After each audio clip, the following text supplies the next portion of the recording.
¿Sabías que durante las cruzadas, algunos cruzados fueron enterrados vivos como castigo? Si huían del combate, robaban comida o rompían el voto de obediencia, sus propios compañeros los enterraban como escarmiento. No hubo juicio, no hubo piedad. Algunos gritaban dentro de la tierra hasta el último suspiro.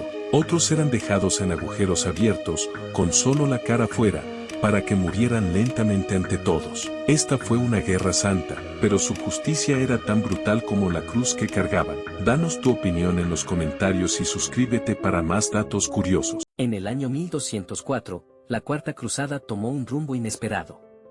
Originalmente, los cruzados partieron hacia Tierra Santa, pero su camino los llevó a Constantinopla, una ciudad cristiana. ¿Por qué? El conflicto entre nobles venecianos y los bizantinos había desatado la codicia en los corazones de muchos. Los cruzados, alentados por promesas de riqueza, decidieron saquear esta próspera ciudad. Al llegar, encontraron un lugar lleno de tesoros y reliquias sagradas. En lugar de liberarla, como era su misión, la saquearon ferozmente. Los habitantes, en shock, veían cómo sus hermanos se convertían en enemigos. La ciudad fue devastada. Las iglesias, que una vez fueron símbolos de fe, se convirtieron en blanco de violencia y pillaje. Los cruzados, cegados por la avaricia, traicionaron su causa, demostrando que a veces, el enemigo puede estar más cerca de lo que se piensa. Esta traición dejó una cicatriz profunda en la historia, cambiando el curso de las relaciones entre cristianos y musulmanes. Si te ha intrigado esta historia, suscríbete al canal para explorar más momentos sorprendentes de la historia.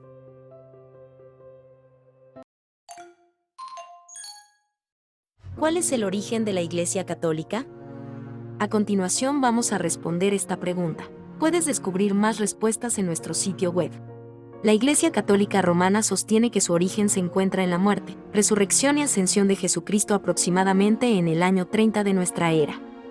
La Iglesia Católica se proclama a sí misma como la Iglesia por la que murió Jesucristo, la Iglesia que fue establecida y construida por los apóstoles.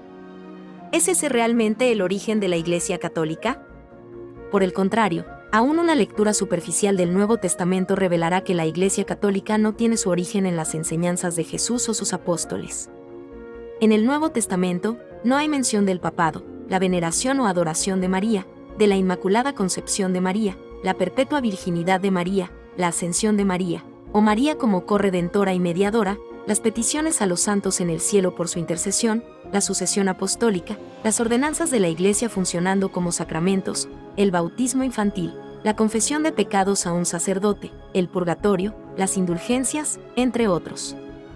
Así que si el origen de la Iglesia Católica no se encuentra en las enseñanzas de Jesús y sus apóstoles como están registradas en el Nuevo Testamento, ¿cuál es el verdadero origen de la Iglesia Católica? Durante los primeros 280 años de la historia cristiana, la cristiandad fue prohibida por el Imperio Romano, y los cristianos fueron terriblemente perseguidos. Esto cambió después de la supuesta conversión del emperador romano Constantino. Constantino legalizó el cristianismo en el Edicto de Milán en el año 313. Después, en el 325 d.C., Constantino convocó al Concilio de Nicea en un intento por unificar la cristiandad. Constantino visualizó el cristianismo como una religión que pudiera unir al Imperio Romano, el cual en ese tiempo comenzaba a fragmentarse y dividirse.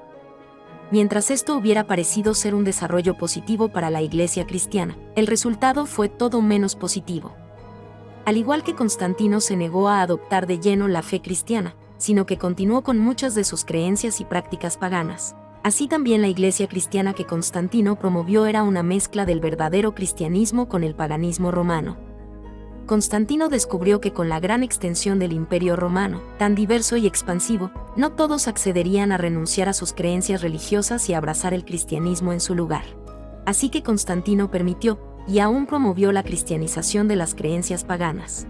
Y así, creencias completamente paganas y totalmente antibíblicas le dieron nuevas identidades al cristianismo. Algunos claros ejemplos de ellos son los siguientes. La mayoría de las creencias y prácticas católicas romanas acerca de María están completamente ausentes de la Biblia. La visión católica romana de María tiene mucho más en común con la religión de la diosa madre Isis de Egipto que con cualquier cosa enseñada en el Nuevo Testamento. Curiosamente, las primeras insinuaciones de la Mariología católica aparecen en los escritos de Orígenes, quien vivió en Alejandría, Egipto, que resultó ser el centro de adoración a Isis. La Cena del Señor como una consumición del cuerpo y sangre literales de Jesús no se enseña en la Biblia. La idea de que el pan y el vino se transforman milagrosamente en el cuerpo y la sangre literales de Jesús no es bíblica. Sin embargo, varias religiones paganas antiguas, incluyendo el mitraísmo, que fue muy popular en el Imperio Romano, tenían alguna forma de teofagia como práctica ritualística. El catolicismo romano tiene santos a los que se puede rezar para obtener una bendición particular. Por ejemplo, Santa Gianna Beretta Moya es la patrona de la fertilidad. Francisco de Asís es el santo patrón de los animales. Hay múltiples santos patrones de sanación y consuelo. En ninguna parte se enseña siquiera un indicio de esto en las escrituras. Así como el panteón romano de dioses tenía un dios del amor, un dios de la paz, un dios de la guerra, un dios de la fuerza, un dios de la sabiduría. Así la Iglesia Católica tiene un santo que está a cargo de cada una de estas y muchas otras categorías. Muchas ciudades romanas tenían un dios específico para la ciudad, y la Iglesia Católica proporcionó santos patrones para las ciudades también.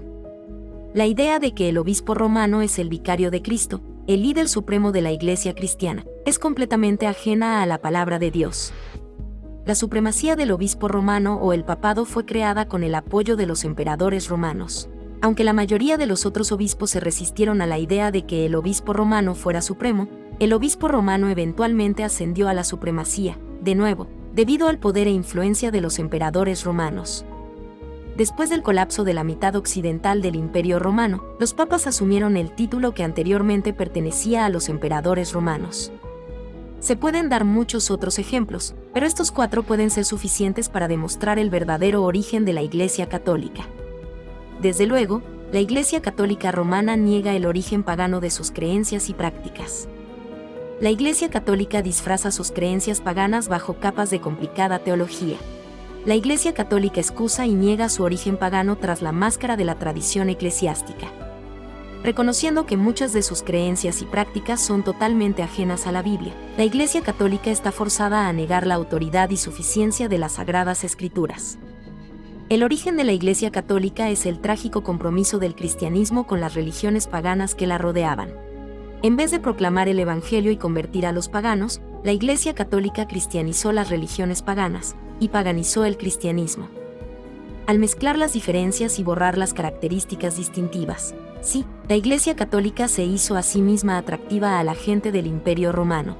Uno de los resultados fue que la Iglesia Católica se convirtiera en la religión suprema en el mundo romano durante siglos. Sin embargo, otro resultado fue la más dominante forma de apostasía del cristianismo del verdadero Evangelio de Jesucristo y la verdadera proclamación de la palabra de Dios. Segunda de Timoteo 4:3-4 declara: Porque vendrá tiempo cuando no soportarán la sana doctrina, sino que teniendo comezón de oídos, conforme a sus propios deseos, acumularán para sí maestros, y apartarán sus oídos de la verdad, y se volverán a los mitos. En nuestro sitio web, podrás encontrar respuestas más completas a esta y muchas otras preguntas. Si esta respuesta te fue de ayuda, no olvides suscribirte para seguir al tanto de nuestro contenido.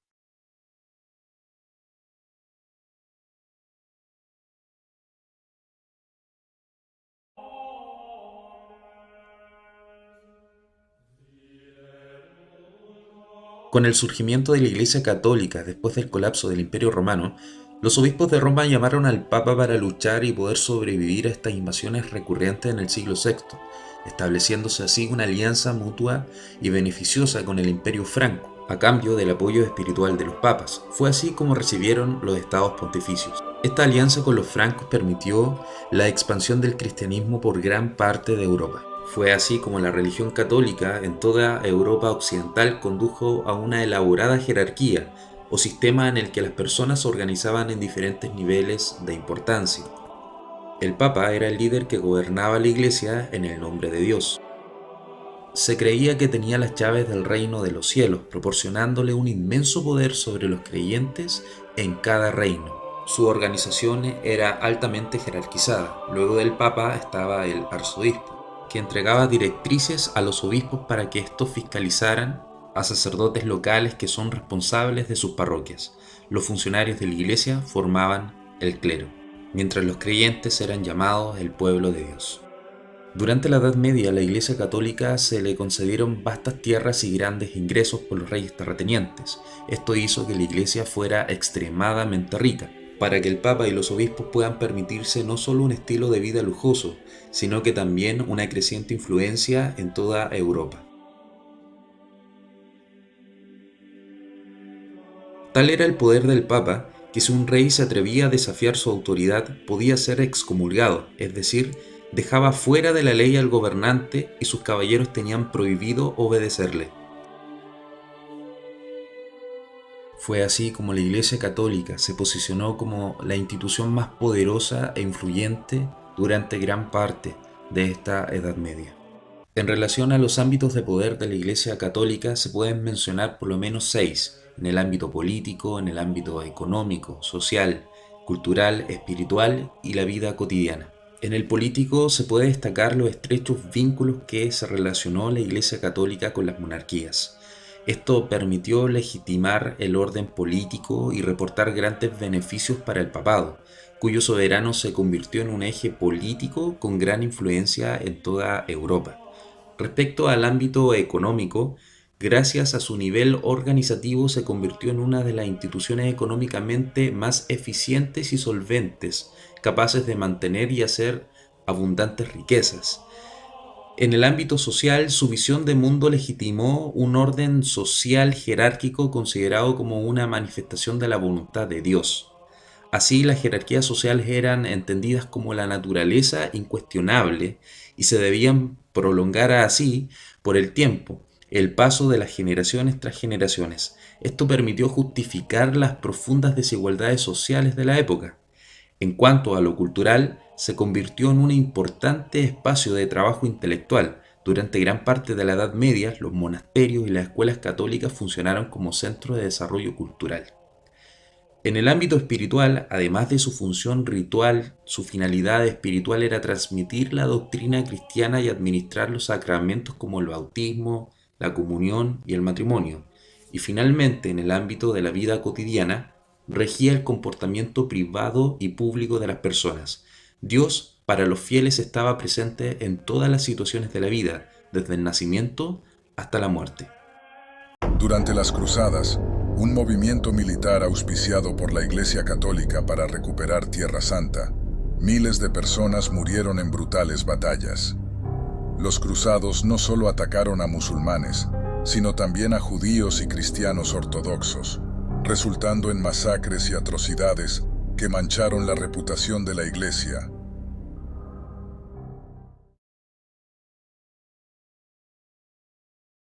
La primera cruzada tuvo lugar entre el año 1096 y 1099 y fue impulsada por el Papa Urbano II. Tras la petición de ayuda del emperador bizantino Alejo I, que tenía a los turcos aljúcidas en la puerta de la capital, el Papa vio la oportunidad de fortalecer el cristianismo católico frente al ortodoxo mientras recuperaba Jerusalén y otros territorios sagrados del dominio musulmán. Con la promesa de que todos sus pecados fueran perdonados, decenas de miles de cristianos partieron hacia Oriente a matar musulmanes. En este periplo, los cristianos capturaron Nicea, Antioquía, Edesa y, como punto culminante, Jerusalén en 1099 tras un sangriento asedio. Así se fundaron estados cristianos cruzados como el del Reino de Jerusalén, el Principado de Antioquía, el Condado de Edesa y el Condado de Trípoli, que estuvieron constantemente en conflicto con los poderes musulmanes locales y dependían de refuerzos de Europa. Se estima que entre 60.000 y 100.000 cristianos participaron en la primera cruzada. Los soldados efectivos fueron entre 30.000 y 35.000, y de los cuales alrededor de 7.000 a 10.000 eran caballeros bien entrenados. Al asedio de Jerusalén llegaron vivos entre 12.000 y 15.000 cristianos, de los que se estima solo unos 1.500 eran caballeros. Al final de la primera cruzada se estima que solo entre 5.000 y 10.000 personas lograron regresar a su hogar en Europa.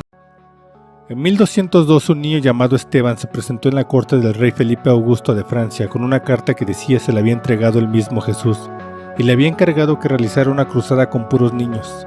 El rey se negó, pero Esteban, en un delirio religioso, marchó y en menos de un mes le seguían 30.000 niños en compañía de algunos adultos y religiosos. Simultáneamente en Alemania, otro niño llamado Nicolás de igual manera reunió un ejército de 50.000 niños y marcharon a Tierra Santa. Pero como era de esperarse, todo fue una desgracia. De los alemanes solo sobrevivieron menos de la tercera parte, solo volvieron un puñado a casa, de los otros nada se supo. Para el grupo de Esteban fue peor, muchos murieron al hundirse un barco que los llevaba, en Cerdeña, y los demás fueron vendidos como esclavos en Argel y Alejandría, donde vivieron toda su vida como esclavos a causa de un delirio religioso que nadie quiso evitar.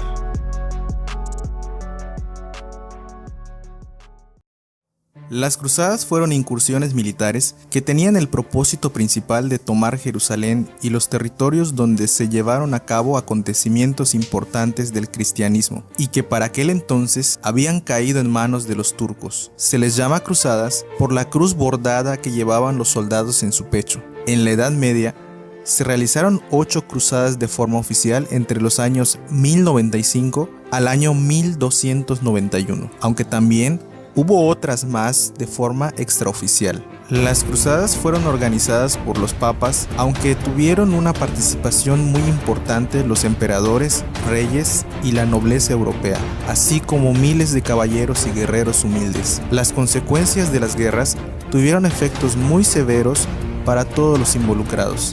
Aparte de las muertes, los recursos fueron destruidos y gastados, además de que se agudizó la intolerancia entre las religiones. Hoy en Draw My Life, las cruzadas. Vayamos al grano. Las cruzadas fueron una serie de guerras religiosas que tuvieron lugar en la Edad Media, entre los años 1095 y 1270.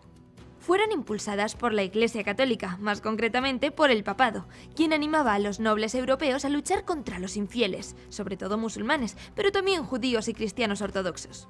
Oye, si tú quieres formar parte del ejército de Draw My Life, suscríbete y dale a la campanita. Realmente el motivo de las cruzadas no era muy diferente a todas las conquistas realizadas siglos atrás. Simplemente querían ocupar los territorios de Oriente, la famosa Tierra Santa, habitada por los musulmanes desde el siglo VII y así extender la fe cristiana. Pero también esos lugares les venían muy bien para controlar las rutas comerciales con Asia. Los participantes en las conquistas pronunciaban su voto de fidelidad y se les otorgaba una cruz. Por ello se les llamaba cruzados. ¿La recompensa para los aguerridos guerreros? Una jugosa indulgencia por sus pecados. El problema es que cuando regresaban ya podían tener el corazón más puro del lugar, que realmente no, que muchos se encontraban con que habían perdido sus territorios y privilegios. Todo esto de la guerra por recuperar los territorios de Oriente Próximo se remonta a la caída del Imperio Romano de Occidente. Hablaremos de esto en otro momento. El caso es que el emperador bizantino Alejo I, ¿ubicas el Imperio Bizantino? Aquí. Pues Alejo I, FYI cristiano ortodoxo, quería echar a los turcos selyúcidas del que había sido su territorio de Asia Menor, parte de Turquía. Por ello pidió al Papa Urbano II una ayudita, bajo el pretexto de que debían liberar también Jerusalén, ciudad santa. Así, tras el concilio de Clermont, decidieron que echarían a los turcos porque Deus vult, o sea, Dios lo quiere. Así comenzó el periodo de las cruzadas. Fueron 8. Y ahora vamos con la primera, que sucedió entre 1096 y 1099. Es la que pidió Alejo I. Se denomina la Cruzada de los Príncipes ya que los territorios conquistados pasaron a ser principados, como el de Antioquía, y reinos, como el de Jerusalén. Sí, tomaron Jerusalén a la primera. Y crearon el condado de Edesa y Trípoli. La segunda cruzada tuvo lugar entre 1147 y 1149. En 2 años las pérdidas fueron lamentables, ya que al frente se encontraban los reyes Luis VII de Francia y Conrado III de Alemania, quienes creían que la batalla formaba parte de un torneo medieval. Perdieron el condado de Edesa y un gran número de vidas humanas. Pero mantuvieron Jerusalén. 40 años después sonaron las alarmas porque Jerusalén había sido arrebatada de nuevo. Por ello retomaron las armas y en 1189 comenzó la tercera cruzada. Aunque avanzaron mucho, no lograron recuperar Jerusalén. Esta continuó bajo el poder egipcio y su sultán, Saladino. Esta cruzada finalizó en 1192. En la cuarta cruzada, entre 1202 y 1204, se dirigieron a Egipto para arrebatar el poder a Saladino y así desde ahí liberar Tierra Santa. Pero se desviaron un poquito y acabaron conquistando Constantinopla. Un momento, ¿estos no eran los bizantinos con los que lucharon en la primera cruzada? Así es, por ello a esta cruzada se la denomina Cruzada Torcida. La quinta cruzada comenzó en 1217 y terminó en 1221. Estaban preparados para atacar Egipto, pero aunque lograron alguna que otra conquista, terminaron siendo terriblemente vencidos. Sí, te lo prometo. La sexta cruzada duró 1 año, de 1228 a 1229. El emperador alemán Federico II consiguió la cesión de Jerusalén, Belén y Nazaret por medios diplomáticos, por lo que no se derramó mucha sangre. Pero al Papa esta gestión no le hizo mucha gracia. En la Séptima Cruzada, no te duermas que ya estamos acabando, entre 1248 y 1250 las cosas empezaron bien y tomaron Damieta. Pero en una campaña posterior, el rey Luis IX fue tomado como prisionero, por lo que tuvieron que ceder Damieta de nuevo para recuperar la libertad. Y por fin llegamos a la Octava Cruzada y la última, en 1270. Los musulmanes llevaban mucha ventaja, por lo que Luis IX, el exprisionero, intentó sitiar Túnez, pero no le salió bien y murió víctima de la peste. El príncipe Eduardo fue a apoyar a los franceses e intentó, sin éxito, conquistar Acre. Hay quien cuenta esto como una novena cruzada. Todo acabó más o menos en 1291 y supuso el fin de los estados cristianos en Oriente. O sea, los musulmanes ganaron las cruzadas. Sus consecuencias, ¿qué te voy a decir? Centenar de muertes, pérdida abismal de recursos y territorios y la pérdida del poder y las tierras de algunos nobles. Pese a ello, el papado no salió mal parado y consolidó su poder en la cristiandad. El Islam de Oriente se cerró a toda innovación europea, por lo que la diferencia entre religiones se hizo aún más grande. Y así surgió la intolerancia. Al mismo tiempo, las conexiones comerciales mejoraron para los europeos, dando comienzo a la nueva y conocida burguesía. Y esto sería lo más esencial de las cruzadas. Como has podido ver, dejamos para otra ocasión la reconquista cristiana en la península. Comparte este vídeo con tus compañeros de clase para que saquéis todos un 10, ¿vale? Y suscríbete. ¡Hasta el próximo vídeo!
¿Por qué la Iglesia tenía tanto poder en la Edad Media? La Iglesia Católica fue una de las instituciones más poderosas durante la Edad Media, desempeñando un papel central en la vida política, social y cultural de Europa. Este poder no surgió de la noche a la mañana, sino que fue el resultado de una combinación de factores históricos, religiosos y sociales que consolidaron su influencia a lo largo de los siglos. A continuación, analizaremos las principales razones de su preeminencia. El vínculo entre la religión y la política. Desde la caída del Imperio Romano en el siglo V, la Iglesia se convirtió en la única institución que ofrecía estabilidad en un mundo fragmentado. Los reyes y señores feudales veían en la Iglesia una fuente de legitimidad. El concepto del derecho divino de los reyes sostenía que su autoridad provenía de Dios y que el clero era intermediario en este proceso. Además, la alianza entre el papado y el Sacro Imperio Romano Germánico, especialmente con la coronación de Carlomagno como emperador en el año 800, reforzó el poder de la Iglesia en los asuntos políticos. Control sobre la educación y el conocimiento. La Iglesia controlaba prácticamente toda la educación formal. Los monasterios y las catedrales albergaban las únicas escuelas y bibliotecas disponibles en esa época. El latín, lengua de la liturgia, también era el idioma de la enseñanza, lo que daba al clero un monopolio sobre el conocimiento. Los monasterios desempeñaban un papel crucial en la preservación de textos antiguos y en la producción de manuscritos, convirtiendo a la Iglesia en la guardiana de la cultura y el saber. La riqueza de la Iglesia. La Iglesia acumuló inmensas riquezas gracias a la recolección de diezmos, donaciones y la posesión de grandes extensiones de tierra. Estas tierras eran trabajadas por campesinos y generaban ingresos constantes. Además, las indulgencias, donativos realizados a cambio de promesas de salvación, se convirtieron en otra fuente significativa de ingresos. Esta riqueza le permitió a la Iglesia construir imponentes catedrales y financiar su expansión e influencia en diferentes regiones. La fe y el control espiritual. La Edad Media fue una época profundamente religiosa. La mayoría de las personas creían que la Iglesia era la única institución capaz de garantizar su salvación eterna. El control que ejercía sobre los sacramentos, como el bautismo, la confesión y la comunión, le otorgaba un poder inmenso. Asimismo, la amenaza de la excomunión, que significaba la exclusión de los sacramentos y la comunidad cristiana, era una herramienta eficaz para someter tanto a nobles como a campesinos. El rol en la vida cotidiana. La Iglesia no solo regulaba los aspectos espirituales, sino que también influía en la vida diaria. Marcaba el calendario con festividades religiosas, supervisaba matrimonios y regulaba las normas de comportamiento moral. Su influencia llegaba a todos los estratos de la sociedad, desde campesinos hasta monarcas. Las cruzadas y la expansión del poder.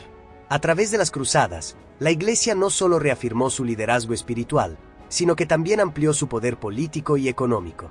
Estas campañas, promovidas por los papas, buscaban recuperar Tierra Santa, pero también fortalecieron la posición de la Iglesia en Europa al unir a los cristianos bajo una causa común. Conclusión: el poder de la Iglesia en la Edad Media fue el resultado de su capacidad para combinar religión, política, economía y cultura. Era la institución que daba sentido y estructura a un mundo lleno de incertidumbres.